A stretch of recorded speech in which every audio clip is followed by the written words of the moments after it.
धर्म की शरण में जाता हूं। धर्म क्या है? धर्म पूजा पद्धति नहीं है। धर्म जीवन के शाश्वत मूल्य हैं। सदाचार, नैतिक मूल्य और कर्तव्य, इनका जो समन्वित रूप है, जो हर देश, हर काल, हर परिस्थिति में रहेगा। ये उपासना विधियां, पूजा पद्धतियां, ये देश, काल और परिस्थिति के अनुसार बदलती हैं।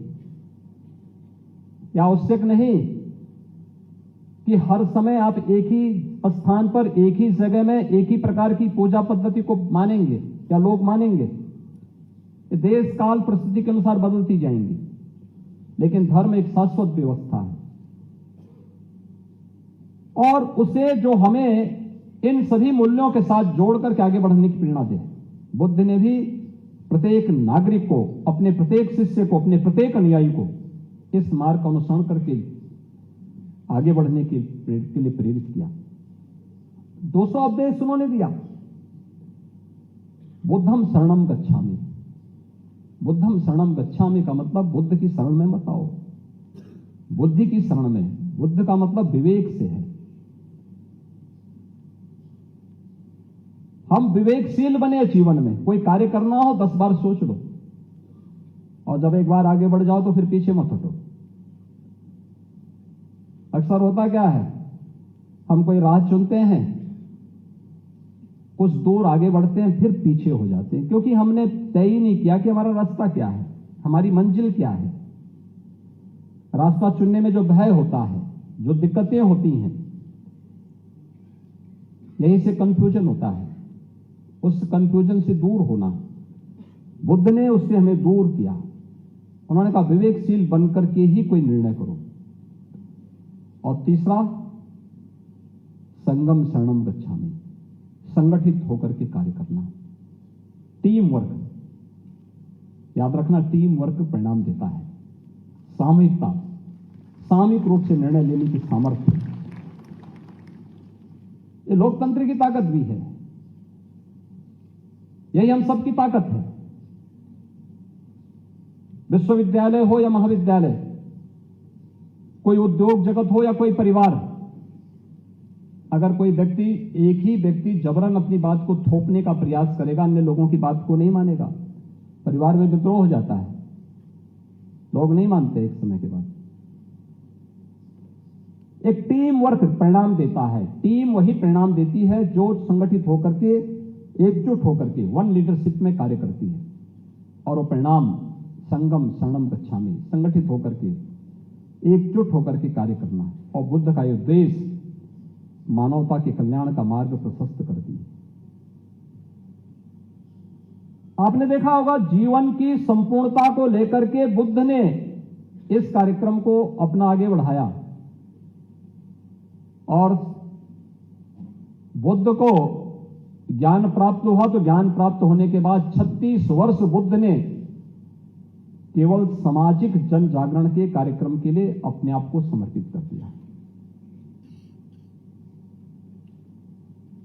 आप सब उस कालखंड के, उस महान संत के, परंपरा के नाम पर बने हुए विश्वविद्यालय, गौतम बुद्ध विश्वविद्यालय के छात्र हैं, जिन्हें आज विश्वविद्यालय अपने द्वितीय दीक्षांत समारोह में उपाधि वितरित कर रहा है। विश्वविद्यालय के पास अनंत संभावनाएं आगे बढ़ने की। इन अनंत संभावनाओं को अपने जीवन में समेट करके जीवन की राह को चुनना, और उस राह को चुनते हुए अपना मार्ग प्रशस्त करना, यह हर एक नागरिक के लिए भी आवश्यक है। समाज के हित में भी यही है और राष्ट्र के हित में भी यही है। और उन्हीं मूल्यों को समाहित करते हुए इस विश्वविद्यालय ने अपनी पहचान को आगे बढ़ाने का कार्य किया है। युवा साथियों, भारत का हित हो या वैश्विक समुदाय का हित, ये युवा पीढ़ी को तय करना है। ये हमारा सौभाग्य है कि आज दुनिया के सबसे अधिक युवा भारत के अंदर हैं और भारत में सबसे अधिक युवा उत्तर प्रदेश में हैं।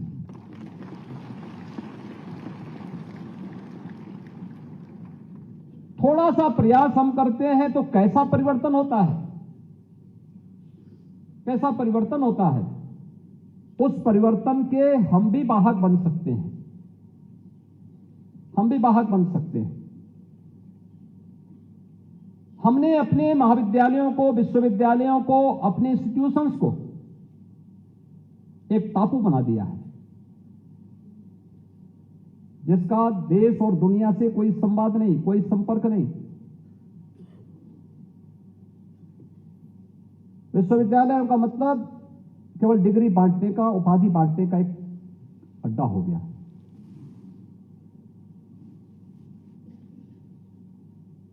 विश्वविद्यालय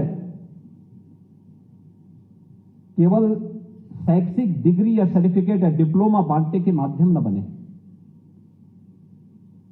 बल्कि समाज के साथ और राष्ट्र के साथ उसका तारतम्य किस रूप में है, इसका भी उसको सशक्त माध्यम बनना पड़ेगा। जिस समाज के बीच से हम लोग निकले हैं, क्या उस समाज के प्रति हमारा कोई दायित्व तो नहीं है?